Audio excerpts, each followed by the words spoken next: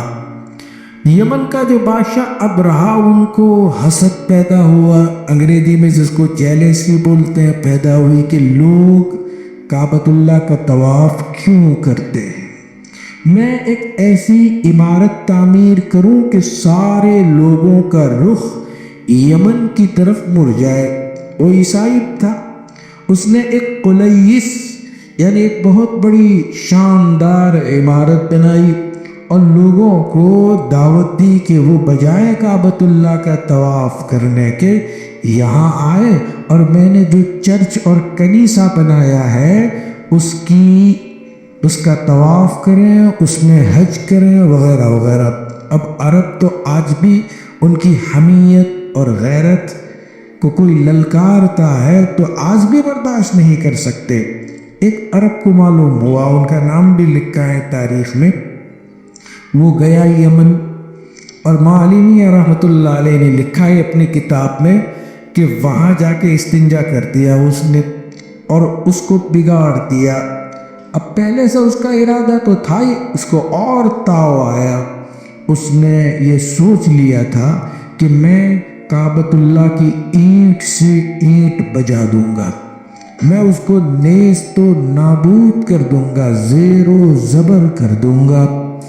وہ لشکر جرار لے کر روانہ ہوا، تمام چیزوں کو سر کرتے ہوئے یمن سے چلا۔ اس کا جو فیل اور ہاتھی تھا اس کا نام محمود تھا۔ عربوں کے یہاں ہاتھیوں کا تصور بہت کم، وہاں تو اونٹوں کا تصور ہے، تو ایک بہت بڑی تعداد ہاتھیوں کی وہ لے کر آیا اور مقام مرمس میں اس کا قیام۔ اب وہاں عبد المطلب کے تقریباً 200 اونٹ چر رہے تھے۔ اب ان 200 اونٹوں کو بھی انہوں نے لوٹ لیا، اپنے قبضے میں کر لیا۔ حضرت مولانا علی میاں رحمۃ اللہ علیہ نے پورا واقعہ لکھا ہے کہ جب یہ 200 اونٹ اس نے لے لیے تو اس نے تحقیق کی کہ اس علاقے کا سربراہ کون ہے، سردار کون ہے۔ معلوم ہوا کہ حضرت دادا عبد المطلب مکۃ المکرمہ کے متولی تھے۔ کہا ان سے کہیے کہ میں لڑنے نہیں آیا ہوں، میں تو کعبۃ اللہ کو ڈھانے آیا ہوں، آپ اگر ہمیں ملنا چاہیں تو مل سکتے ہیں، آئیے ہم ملاقات کرتے ہیں۔ حضرت عبد المطلب تو لکھا ہے کہ بڑے خوبصورت تھے، وسیم تھے، اللہ نے نورانیت عطا فرمائی تھی۔ ظاہر ہے جس کے بطن سے حضور اکرم صلی اللہ علیہ وسلم پیدا ہونے والے ہو، ان کے حسن و جمال کا کیا کہنا۔ اللہ کے نبی کے بارے میں آتا ہے اور حدیث میں اللہ نے آدھا حسن حضرت یوسف کو دیا اور آدھا حسن پوری دنیا کو دیا، لیکن یاد رہے آپ صلی اللہ علیہ وسلم اس سے مستثنا ہے۔ اللہ کے نبی علیہ السلام کو جو حسن و جمال عطا فرمایا تھا، شاعر نے ایک ہی جملے میں کہہ دیا، حسن یوسف ید عیسیٰ دم عیسیٰ ید بیدا داری، آنکھ خوبا ہما دارند تو تنہا داری۔ جو معجزات اور انبیاء کو عطا فرمائے تھے وہ خالص آپ کی ذات گرامی کو عطا کیے گئے ہیں۔ تو اللہ کے نبی علیہ السلام کو اللہ نے حسن و جمال عطا فرمایا تھا، تو دادا عبد المطلب جب ملنے گئے تو ابرہہ تو ویسے ہی سیاہ فام تھا، اشرم ناک کٹا تھا اس کا۔ ظاہر ہے ایسے لوگ احساس کبتری میں مبتلا ہو جاتے ہیں۔ حضرت دادا عبد المطلب کو دیکھ کر وہ کرسی پر بیٹھا تھا نیچے آ گیا اور کہا، بولو کیا کام ہے، کیوں آئے ہو، کس طرح آئے ہو؟ دادا عبد المطلب نے کہا کہ آپ کے کارندوں نے، ہرکاروں نے میرے 200 اونٹ غصب کر لیے ہیں، لوٹ لیے ہیں، میں تو اونٹ لینے آیا ہوں۔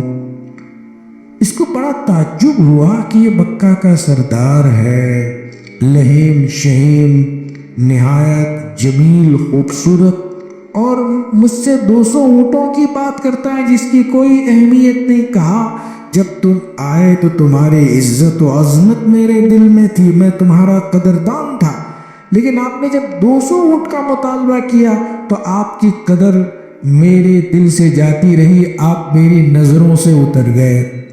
کہا جو جملہ میں ابھی کہنا چاہتا ہوں آپ سے، جو جملہ کہا ہوں، انا رب الابل، میں تو اونٹوں کا مالک ہوں، اور کعبۃ اللہ کا بھی ایک رب ہے، الذی یحمیہ، جو اس کی حفاظت کرے گا۔ اب تم جانو وہ جانے، مجھے میرا مال دے دو، جس کا ہے وہ حفاظت کر لے گا۔ کہا وہ حفاظت نہیں کر سکتا، میں گرانے آیا ہوں، گرا کر جاؤں گا۔ یہ جملہ انہوں نے کہا کہ انت وذاک، اپنی زبان میں تم دو نمٹ لینا، جو بھی ہو میرے 200 اونٹ دے دو۔ 200 اونٹ ان کے مل گئے۔ ادھر دادا عبد المطلب سب کو لے کر پہاڑوں پر چڑھ گئے، کعبۃ اللہ کا حلقہ پکڑ کر پہلے دعا کی، پھر سب پہاڑوں پر چڑھ گئے اور بڑی آوازاری کے ساتھ اللہ سے دعا کرنے لگے، اللہ تیرے گھر کو ڈھانے کے لیے کچھ ناواقف انجر لوگ آئے ہیں، اللہ تو ان ناہنجاروں سے تیرے گھر کی حفاظت فرما۔ اب ظاہر ہے یہ علماء نے لکھا ہے کہ آپ صلی اللہ علیہ وسلم کی ولادت سے تقریباً 55 دن پہلے کا واقعہ ہے، گویا اسی سال کا واقعہ ہے جس سال حضور اکرم صلی اللہ علیہ وسلم پیدا ہوئے، گویا نبوت سے 40 سال پہلے کا واقعہ ہے۔ یہ لوگ پہاڑوں پر اور دروں میں ادھر ادھر ہو گئے۔ ادھر اللہ تبارک و تعالیٰ کا نظام دیکھیے، جس اونٹ پر وہ سوار ہو کر آیا تھا اس کا نام محمود تھا، اس اونٹ کو اٹھایا اور کعبۃ اللہ کا رخ کیا تو وہ چل ہی نہیں رہا، اسے مارا جا رہا ہے۔ سیرت ابن ہشام ہے کہ اتنا مارا کہ زخمی ہو گیا، خون نکل آیا، لیکن محمود فیل ہاتھی کعبۃ اللہ کی طرف جانے کے لیے تیار نہیں۔ جب یمن کا رخ کیا جاتا ہے تو پھر وہ چلنے لگتا ہے، دوڑنے لگتا ہے، جب کعبۃ اللہ کا رخ کیا جاتا ہے تو پھر بیٹھ جاتا ہے۔ معلوم ہوا کہ ایک طاقت ہے جو کعبۃ اللہ کی حفاظت کر رہی ہے۔ پھر ہوا یہ کہ اللہ نے پرندے بھیجے، یاد رہے وَلِلَّهِ جُنُودُ السَّمَاوَاتِ وَالْأَرْضِ، زمین و آسمان میں خدائی لشکر ہے، اللہ کو الگ لشکر لانے کی ضرورت نہیں۔ علماء نے لکھا ہے کہ 3 کنکر ہوتے تھے ان کی چونچ میں اور ان کے پیروں میں۔ اس کنکر کا حال یہ تھا کہ سیرت ابن ہشام میں لکھا ہے کہ سر پر لگتا تو اس کو چھیدتے ہوئے سوراخ کرتے ہوئے زمین میں گھس جاتا۔ یوں سمجھے ایٹم بم، یعنی بمباری کی، ایٹم تو نہیں لیکن بمباری کی بہرحال اوپر گرتے تھے، نیچے تک اس کی رسائی ہو جاتی تھی۔ قافلے میں افراتفری کا ماحول پیدا ہو گیا، لوگ تتر بتر ہو گئے۔ ابرہہ جو غرور اور گھمنڈ سے بھرا ہوا تھا، اللہ نے اس کی خبر لی۔ وہ اس طرح کہ اس پر بھی کنکر گری، وہ فوراً مرا نہیں بلکہ یمن تک پہنچتے پہنچتے اس کے اعضاء سر گل کر نیچے گرنے لگے۔ بلکہ ایک روایت یہ بھی ہے کہ آخر میں اس کا اندر کا جو دل تھا وہ بھی باہر آ گیا تھا۔ اللہ نے اس کو عبرتناک سزا دے کر اپنے گھر کعبۃ اللہ کی اللہ نے حفاظت فرمائی۔ تو انہی ماحول میں اللہ کے نبی علیہ السلام پر یہ آیات اتری۔ اللہ کے نبی کو کہا جا رہا ہے کہ آپ ان سے کہیے کہ اللہ تبارک و تعالیٰ نے تمہاری حفاظت کی تھی اور تم کعبۃ اللہ کی عبادت کرنے کے لیے تیار نہیں، کعبۃ اللہ کے سامنے نماز پڑھنے کے لیے تیار نہیں، کعبۃ اللہ کے رب کی عبادت کرنے کے لیے تیار نہیں۔ تو آیات اتری، اب میں اس کا ترجمہ کر رہا ہوں۔ ہے چھوٹی سی صورت لیکن یہ پورے پس منظر کو اپنے اندر لیے ہوئے۔ اب یاد رہے یہ اگر واقعہ آپ کو معلوم ہو، مجھے معلوم ہو، اور پھر ہم سورہ فیل پڑھیں تو اللہ پر کتنا یقین ہوگا کہ وہ اللہ آج بھی بچانے پر قادر ہے۔ ہم کو، امت اسلام کو، امت مسلمہ کو آج بھی اللہ تبارک و تعالیٰ بچاتا تھا، بچا رہا ہے، بچائے گا۔ اللہ اپنی قدرت کا اظہار فرما رہے ہیں۔ أَلَمْ تَرَ كَيْفَ فَعَلَ رَبُّكَ بِأَصْحَابِ الْفِيلِ، آپ نے دیکھا نہیں یا آپ نے غور نہیں کیا تیرے پروردگار نے ہاتھی والوں کے ساتھ کیا کیا؟ اصحاب الفیل یعنی ہاتھی والے، وہ ہاتھی والے جو کعبۃ اللہ کو اٹھانے کے لیے، گرانے کے لیے آئے تھے، اللہ نے ان کے ساتھ کیا کیا؟ الم یجعل کیدہم فی تضلیل، کیا اللہ نے ان کے داؤ کو الٹ نہیں دیا، یعنی ان کے پلان کو فیل نہیں کیا، ان کی سازشوں کو ناکام نہیں کیا؟ سازش یہ تھی کہ کعبۃ اللہ کو ڈھا دے، اللہ نے ان کی سازش کو ناکام کر دیا۔ وَأَرْسَلَ عَلَيْهِمْ طَيْرًا أَبَابِيلَ، اللہ نے ان پر پرندے بھیجے، ابابل جھونڈ کے جھونڈ، غول کے غول، جلر اور ایک بڑی تعداد میں پرندے اللہ نے بھیجے تھے۔ پرندوں نے کیا کیا؟ ترمیہم بحجارۃ من سجیل، وہ پرندے ان پر پکی مٹی کے پتھر، یعنی پتھر تھے لیکن پکی مٹی کے، ٹن بجتا ہے نا جب لگتا ہے تو ایسی کنکریاں، ایسے پتھر اوپر سے بھیجتے تھے، یہاں تک کہ فجعلہم کعصف مأکول، ان لوگوں کو ایسا بنایا جیسے کھایا ہوا بھوسا، جیسے پوریاں بناتے ہیں ڈبے میں، اور پھر اخیر میں جب ڈبہ خالی ہوتا ہے تو بھوسا رہ جاتا ہے، یا جیسے جانور کو چارہ دیا جاتا ہے اور اخیر میں جو بھوسا رہ جاتا ہے، اللہ نے ان کو بھوسا بنا کے چھوڑا۔ اب یہ آیت ہم روزانہ کئی مرتبہ تلاوت کرتے ہیں۔ اگر یہ استحضار ہو کہ اللہ کی قدرت کاملہ کا تذکرہ ہے تو انشاءاللہ لطف تو بالا ہو جائے گا اور قرآن کو ہم سمجھیں گے۔ میں یہ نہیں کہتا پورا قرآن سمجھو، کچھ تو سمجھے، 10 صورتیں سمجھے، 5 صورتیں سمجھے، یا کم سے کم سورہ فاتحہ سمجھے۔ ہمت کرنے والے جب ہمت کرتے ہیں تو اللہ ان کے لیے تمام چیزوں کو آسان کر دیتے ہیں۔ اللہ عمل کی توفیق عطا فرمائے۔ سبحان اللہ۔